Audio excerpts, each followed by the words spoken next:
So I'm honored to welcome back all our speakers this afternoon. And you've heard from them present their views on the transformation of education through technology. So let's welcome back Oliver, Michael, and Elsa. And incidentally, Elsa, you were talking about some of Gen AI that you at Learnovate have embraced. So my first question really is that in this era marked by remarkable advances in technology, and then we find ourselves at the cusp of this new frontier called generative AI. And people are talking about it, and you guys have talked about it. So now the question arises, and I'm sure most of our audience have this at the back of their mind. How will this groundbreaking technology called generative AI change the way we learn and grow? So perhaps let's start with Michael. For us, I'll bring it back to how we're actually implementing generative AI. So our AI is a growing piece of technology. It's like a baby when it first starts. So our baby is actually growing at this moment, but it feeds off what we call as the content information that has already happened. So it studies first about how our students are responding to the existing lessons that teachers are actually producing, and bits and bobs, whether they're responding to certain questions well, whether they're responding to certain explanations in a certain way, understanding where that zone of proximal development is. And then from there, as it goes, when a child then starts to react in a negative format, whether it's confusion, whether it's not understanding or getting bored, the system will then feed off what has been done before in the context of the student, where the student is residing. It then searches out to other similar student reactions that may be in that same demographics and tests out that similar content, but in a different format, in a different context, in a different experiential way, and test then it will start to say, oh, this works. Now, in the new student that's coming in with a similar demographic, it will say to a teacher now, okay, so you've developed this, but because of your demographic, because of your social situation, because of your cultural environment, because of what the expectations of parents are like, perhaps you may like to present this information in this way and use these kind of activities for your student. That is the kind of generative AI that we're actually using in our technology. But because it is still a baby, we will only be releasing it in 2024 when it's got a little bit more to learn after it's actually understood things with, the general public in Asia and in Europe and testing the different information. I hope that answers your question. Sure, let's hear from Oliver. What is your take on this?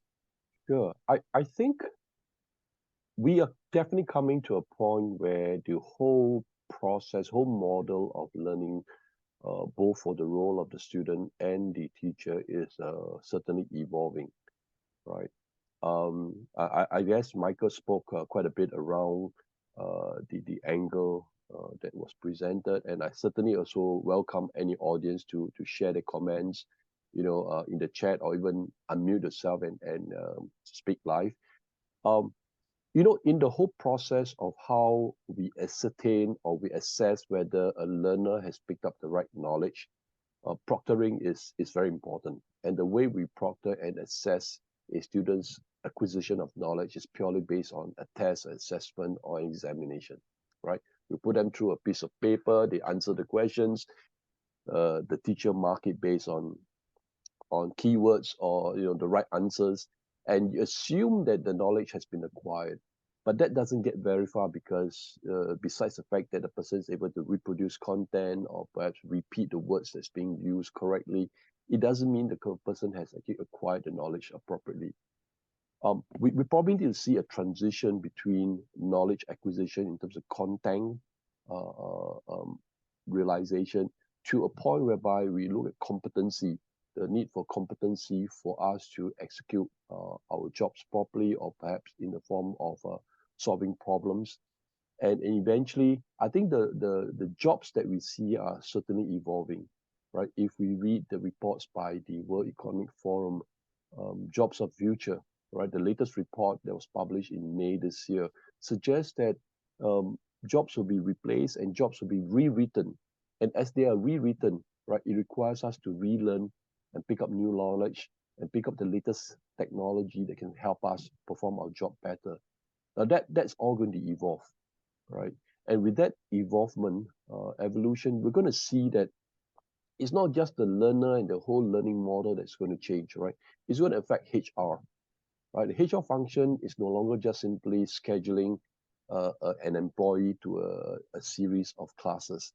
It will probably need to make an assessment of its competency level, the learning style, personalized, the appreciation of content, and so on and so forth, to bring the content closer to what's needed.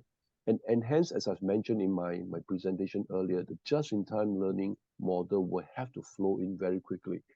As I try to solve a problem on my job, I cannot wait 6 months to attend a class to know what I should do to solve the problem. I need to know the information right now at this moment in order to fix my problem. So the just-in-time knowledge becomes so powerful, right? And we need to start to evolve ourselves to that model itself, right? So generative AI can be a platform, right? A tool for us to achieve that. The question is, if I need to solve a problem, do I have the skill to ask the right question to get the answer that I need to solve my problem? I think that is the fundamental.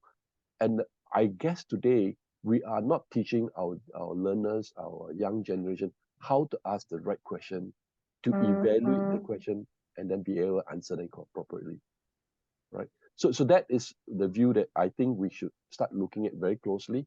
And just to round up my point here, right? It is a function of really being able to have a never-ending process in the learning exercise. Right, back to you, El. All right. So, Ilse, do you have a similar point of view? How do you see generative AI changing the way we learn, the opportunities, the challenges it brings to the educational landscape? Yeah, I think, and my big hope is that, generative AI will kind of help bring to fruition this big transition that we're hoping for in education. There's all this talk about, all this progress has been made, but we're still teaching in classrooms. We're still teaching, like Michael was saying, within the four walls. So my hope is that it will really be a tool for educators and for and both corporate and formal education to personalize the learning, to build in this support for the learner as they go through their learning journey that makes the learning experience personal to them, that meets them where they are at with their learning needs, that can challenge them, and like, so I'm really hoping that artificial intelligence will be a way for like I don't even know if it's a tool, but that it will establish some of those changes. So,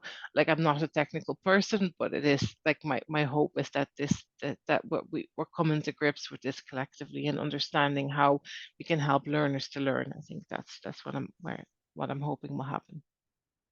All right.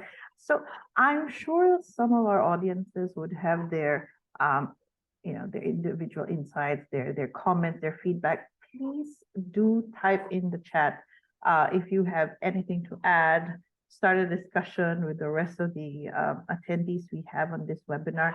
And if you have questions to our panelists, we will try to get them answered if we have time. But now I have a second question to our panelists, and I'd like to explore the role of learners and trainers in leveraging technology to improve learning outcomes. So I guess I'll start with Ilse this time, because you did mention this in your presentation. What can learners and trainers do to leverage technology to enhance learning outcomes?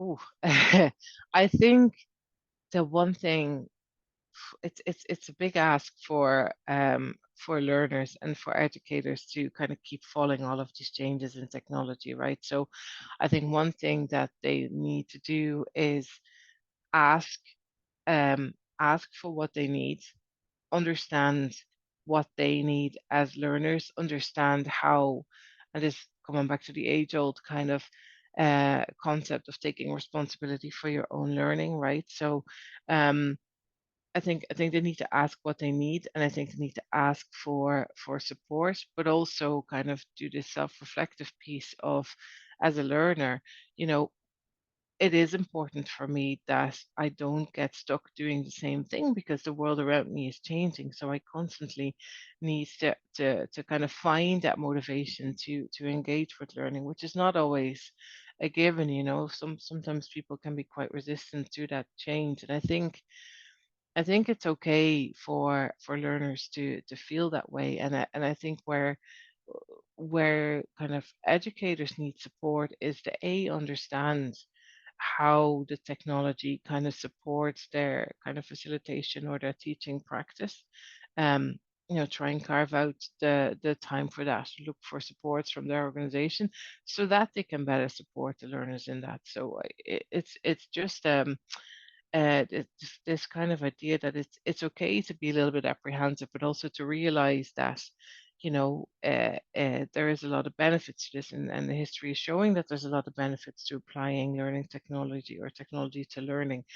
Um, so it's a kind of culture of openness and trying it out and getting your hands into it rather than this big looming expectations of I have to do this. Like it's an iterative thing, which is something that I think a skill that we need to kind of instill in all of ourselves. Okay, Oliver, any strategies you can recommend for both learners and trainers to utilize technology?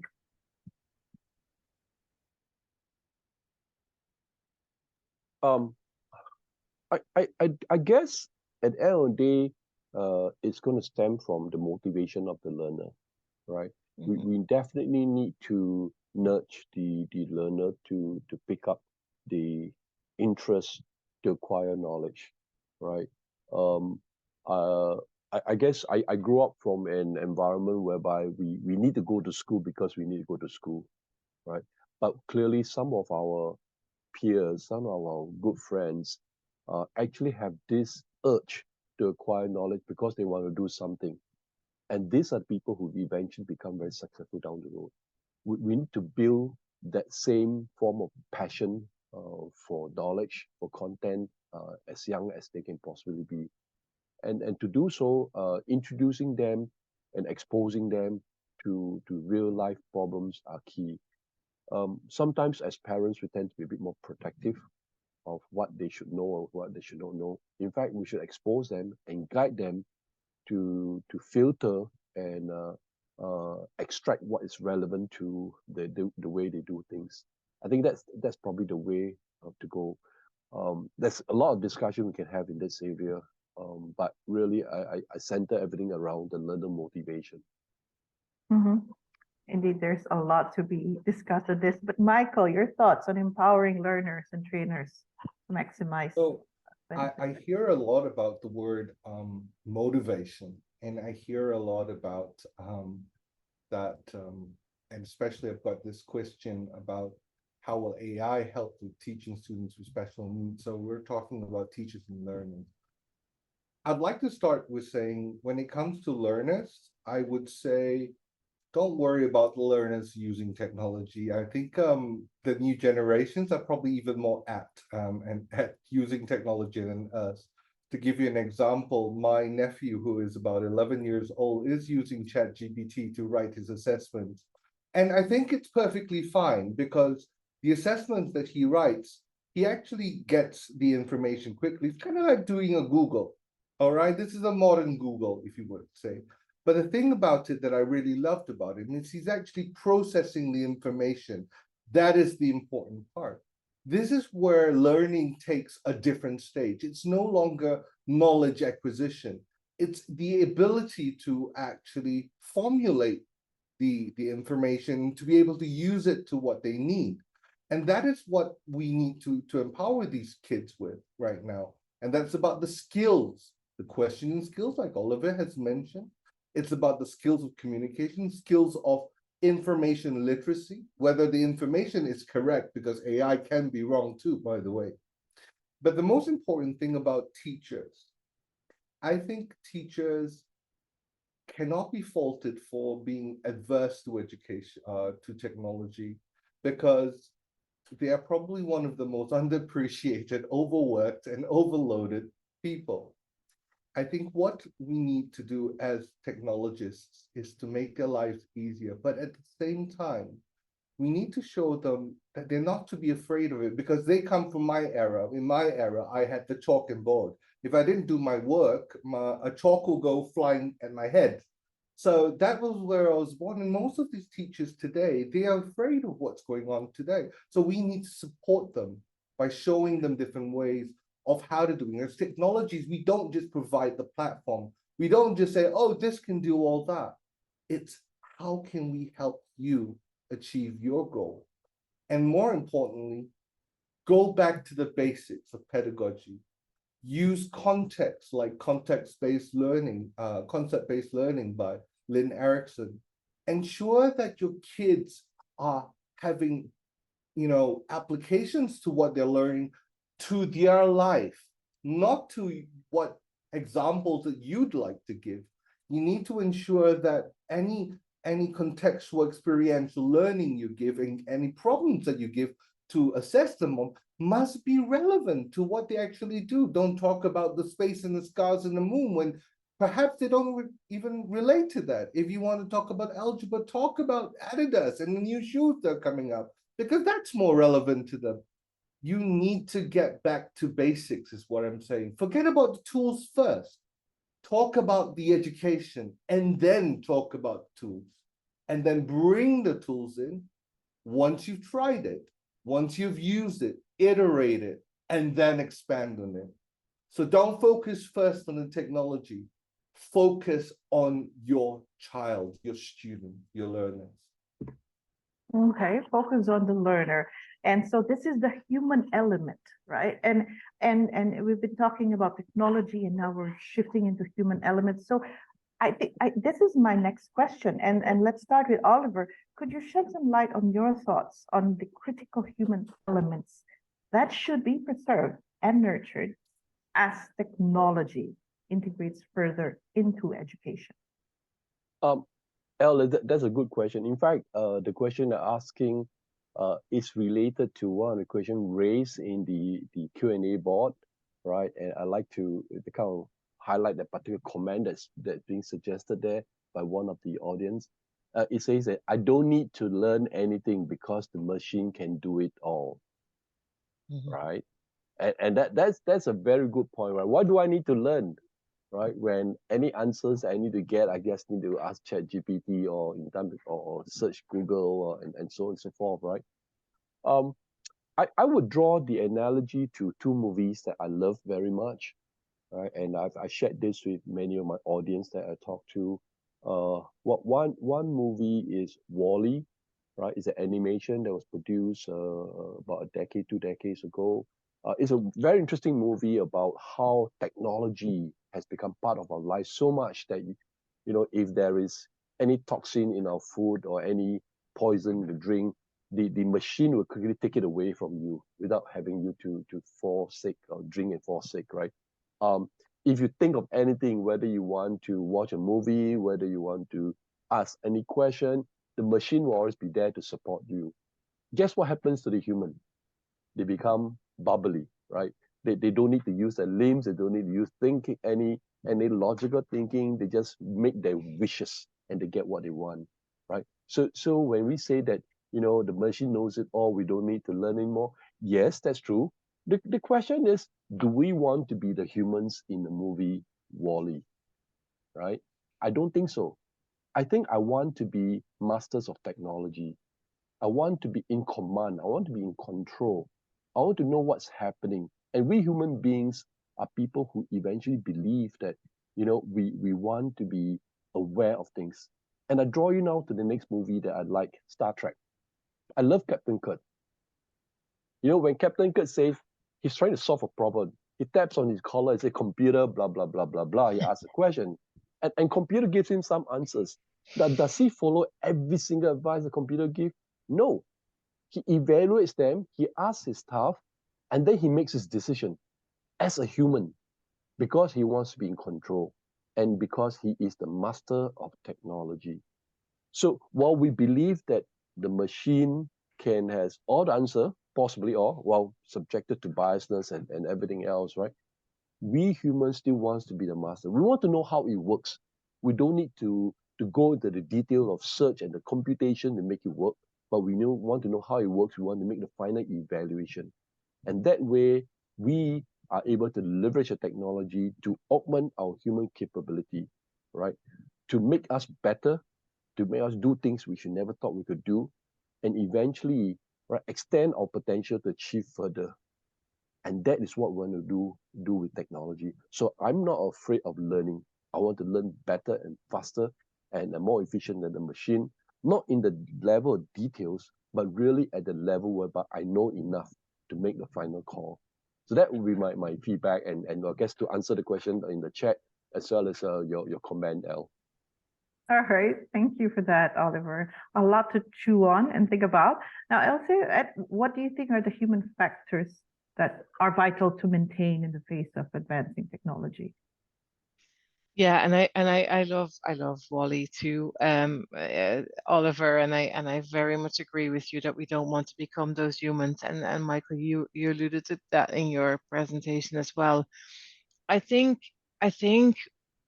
the technology will actually help us, or yeah, at least I hope will kind of accentuate or our humanness, right? Our creativity, how we're connecting with each other, our kind of real lived experiences away from the technology, helped by the technology, but still like those unique kind of experiences that we have as humans, the emotions that we bring into this. I'd like to think that, and I actually hope that machines will not get to that level of having those human emotions. So what you're seeing is that the focus in terms of our skills are all around these transversal or 21st century skills, right? It's what makes us human. It's how we evaluate what is important, what is good. The machine tells me one thing, but do I, when I critically review that, do I agree with this? Is this making my life better? I think embracing the technology is good. I think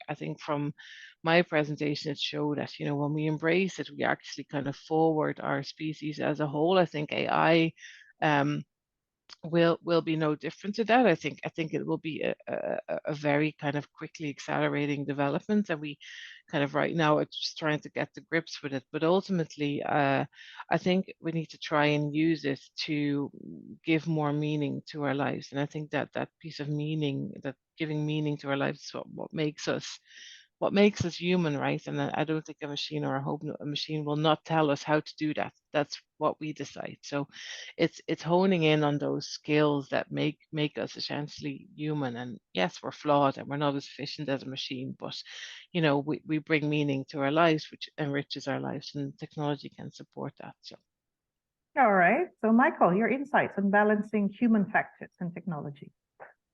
So I'd like to bounce off Oliver again and about Star Trek. I like the part when he met the Borg and she said something.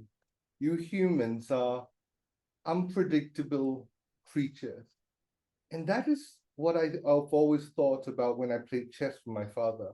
My father always taught me about process. One thing should lead to another. That's what machines do. That's what efficiency is. But that's not what being human is. I used to beat him at chess for one reason was the very thing that he'd expect me to do is the very thing I wouldn't do. And that is what I usually talk about learning as well. It's those incidental learning situations like how penicillin was found or how mistakes are created. This is the beauty of the humankind, that robots may not have yet mastered that ability yet to make those mistakes and pivot rather than making preconceived ideas. Humans, on the other hand, are very complex creatures. We do very strange things in life, and if you, and my grandmother used to say, if you knew everything in life and what the world is today, you'd be about 1,000 years old. You're not going to be able to do it. So embrace that human creativity by being flawed, by celebrating that flaw, because it is that flaw of humankind that we find ingenuity and creativity, which is one of the many reasons why we need to arm our kids with those 21st century skills, not rather the information, because that's what you have a pen drive for. If you want to have information, get your kids to be able to explore, question, to be able to understand context, make sense of things, communicate correctly, learn from mistakes, or learn from other people's mistakes, because if you learn from your mistakes, you'll be dead by 20. So, you know, those are the things that computers have yet to actually come through, because it's all about that process. So the human touch, don't lose it, because it's the human element that actually makes us evolve. All right.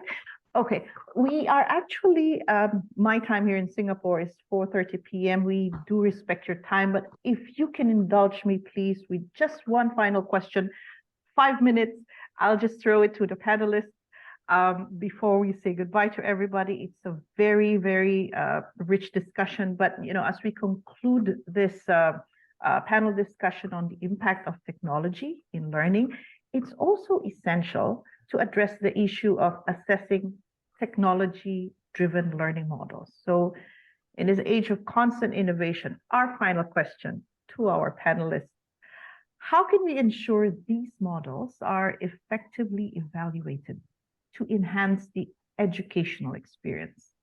Ilse, what are your thoughts on this? Well, like I said, I'm not a technologist, so I'm not going to pretend I have a technological answer to this. I think it comes down to trying to start small, test frequently, you know, iterate, learn from mistakes. I'm not sure, you know, how that would work in the sense of artificial intelligence. But I think it's that we have to, we're not going to outpace this technology. It's going to happen, it's going to get stronger, it's going to get bigger. But what we can do is learn to engage with it by trying things out, by testing, seeing does this work. And there's a risk involved with that, right? Because if you're applying this to real learners, you know, and your experiment kind of fails, have you ruined your learner for forever? I don't think that's the case, but there are like ethics involved around this, you know, as to how we test. I mean, there's a big debate about regulation of AI as well, and having some rules of engagement around the use of the technology. I think that's important too, so that you're kind of creating a little bit of a safety net or a safe space to kind of experiment in. But um, I think it's all about trial and error in this case, and really kind of trying to get to grips with it. It's complex technology to wrap your head around. But the only way to really kind of understand what its capabilities are and how those capabilities might be applied to your own context is to try, is to iterate, to get your hands on it, is to listen to and follow people who are putting a lot of time and effort into this space as well. So that would be my recommendation. Learn as we go. Thank you, Ilse. So that's Ilse White from Learnovate in Ireland. And Michael, your thoughts on this and some final words?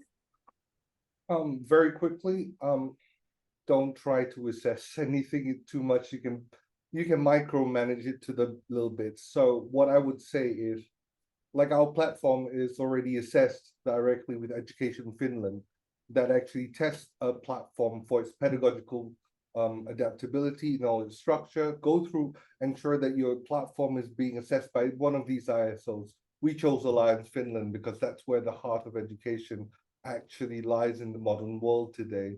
But more importantly, like Elsa said, and I have to resonate that with utmost importance, don't rely just on these ISOs. Try everything. Test it yourself. Touch it, feel it. And you never know. One man's meat is another man's poison. And that is the human factor out of it. And it's an age-old saying, but it is the truth. No one platform is the best for everybody. You've got to try it yourself.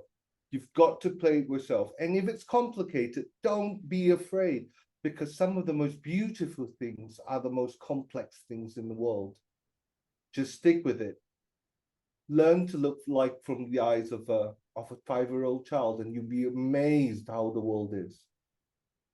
Thank you very much, Michael Chan from Beat World in Malaysia. And now, Oliver, before I hand it over to you, may I also request after your reply to the question, if you could close the panel.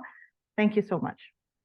Thank you, El. Thanks to our speakers, Elsie White and Michael Chan and El Kwan for moderating. Let me give my final comments on this particular question. One of my favorite author is Alvin Toffler, right? And I started reading his book when he published it in 1970, Future Shock. I thought that was a very powerful book that did a bit of prediction on what to expect in the future. And 10 years later, he published the next book called The Third Wave. That those of you who have not read it, well, it's a fairly thick book, but you can, if you don't have time, read the book summary. Yeah. But in the Third Wave, he mentioned a very important advice, which I always repeated to anybody that I go to. We must be prepared to learn, unlearn, and relearn. He says the illiterate of the next century is not people who cannot read and write, but people who are unwilling to learn, unlearn, and relearn. Now, with technology moving so fast, right, we cannot afford to stick to what we learned 10 years ago, 20 years, 30 years ago, and believe that's the world that we live in. Technology will evolve, and we need to unlearn some of the practices that doesn't work, right, and relearn new things. When I meet up with a retiree, says, hey, Oliver, I'm retiring, why should I bother learning new technology? But let's face it, what is retirement? Is it at 55? Is it 65?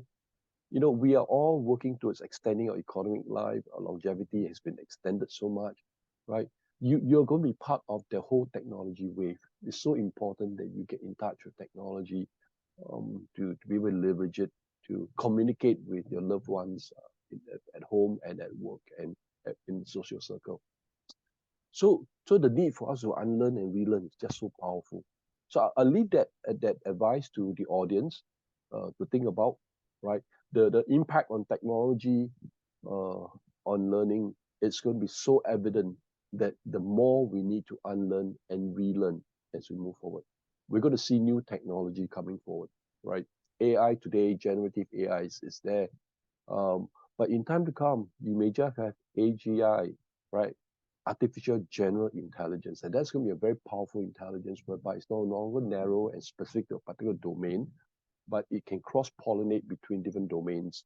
And with that capability, we will see a strong need for us to really master technology well enough to eventually be able to be in control, right?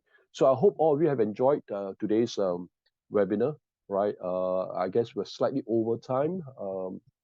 It took us about close to about 100 minutes to complete this webinar. I hope you enjoyed it. I'm glad and thankful to all of you who have stayed towards the end. My name's Oliver Tian. I'm from Apara, and together with Amy Kanako of the Advanced Science and Technology Agency, we thank you. We bring to you this particular webinar series on the theme of the impact of technology on learning, and we look forward to your future attendance.